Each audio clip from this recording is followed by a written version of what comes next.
आझाद मैदानातील शपथविधी सोहळ्यात चोरांचा सुळसुळाट दिसला। 4 महिलांसह 11 जणांच्या सोन्याच्या चैन चोरट्यांनी लंपास केलेल्या आहेत। अनेक नागरिकांच्या मोबाईलवरही चोरट्यांनी डल्ला मारला।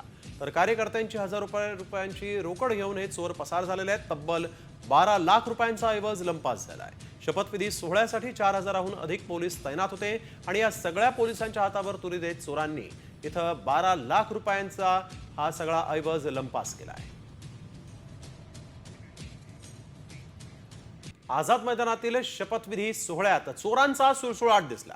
4 महिलांसह 11 जणांच्या सोन्याच्या चैन चोरट्यांनी लंपास केलेल्या आहेत। अनेक नागरिकांच्या मोबाईलवरही चोरट्यांनी डल्ला मारला। तर कार्यकर्त्यांची ₹1000 रुपयांची रोकड घेऊन हे चोर पसार झालेले आहेत। तब्बल 12 लाख रुपयांचा ऐवज लंपास झालाय।